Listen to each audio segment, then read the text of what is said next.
తెలంగాణ రాష్ట్ర ప్రభుత్వం గౌరవ ముఖ్యమంత్రి గారి ఆధ్వర్యంలో సీఎం రేవంత్ రెడ్డి గారి ఆధ్వర్యంలో ఈ యొక్క నిర్ణయం తీసుకొని మరి ఎన్నికలను కూడా నిర్వహించడం జరిగింది అధ్యక్ష. ఇద్దరు పిల్లల పరిమితిని ఎత్తివేస్తూ ఈ అన్ని అంశాలను పరిశీలించిన తర్వాతనే మనం ఈ నిబంధనలను సవరించాం అధ్యక్ష. 2018-19లోనే తెలంగాణలో నూతన పంచాయతీ చట్టం వచ్చింది. అప్పుడు మున్సిపాలిటీ చట్టం కూడా వచ్చింది అధ్యక్ష. మున్సిపాలిటీలలో అప్పుడున్నటువంటి ప్రభుత్వము ఇద్దరు పిల్లల నిబంధనను ఎత్తేసింది, కానీ ఎందుకు పంచాయతీరాజ్ చట్టంలో మరి కొత్త చట్టమే తీసుకొచ్చారు.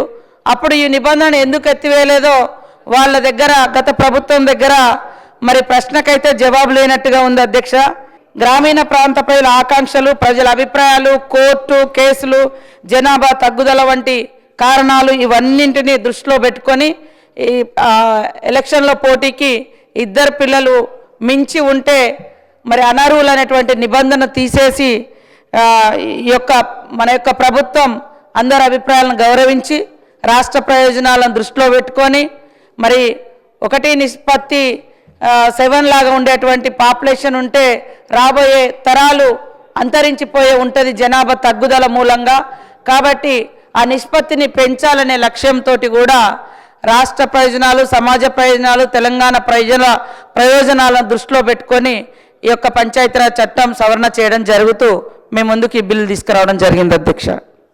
ఏది ఏమైనా భవిష్యత్తును దృష్టిలో పెట్టుకొని, భారతదేశ జనాభాను దృష్టిలో పెట్టుకొని నియంత్రణ పాటించాల్సిన సందర్భంలో రాజకీయ వెసులుబాటు కోసము ఇలాంటి కార్యక్రమం చేయడం అనేది ఇది సభ్యత కాదు అని నేనైతే అనుకుంటున్నాను. ఇది నా అభిప్రాయం.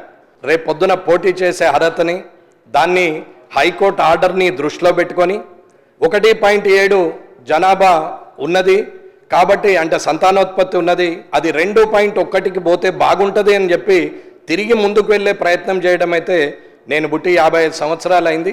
నాకు తెలిసి మాకైతే మా నాన్నకైతే 5గురం, కానీ నా దగ్గరికి వచ్చేసరికి ఒక్కరు, మా అన్నలకైతే 2 ఉన్నారు. కాబట్టి రాజకీయ వెసులుబాటుకు, రాజకీయంగా ఎదుగుదల కోసము ఇలాంటి కార్యక్రమాలు చేయడము బాగుండదు. రేపు ప్రొద్దున శాసనసభలో కూడా, రేపు పార్లమెంట్లో కూడా ఇట్లాంటి చట్టాలు చేస్తే ఇక భారతదేశంలో భూమి కరువై పక్క దేశంలో బతకాల్సిన పరిస్థితికి దిగజారిపోతుంది. వనరులు కూడా ఎవరికి అందుబాటులో ఉండవు. ఇలాంటి పరిస్థితి రావడం, దీనికి ప్రభుత్వము మద్దతు తెలపడం అనేది నేనైతే ఒప్పుకోవట్లేదండి. ఇది సరైన పద్ధతి కాదు. తిరిగి పునరాలోచించాలని మీ ద్వారా ప్రభుత్వానికి విన్నవించుకుంటున్నాను.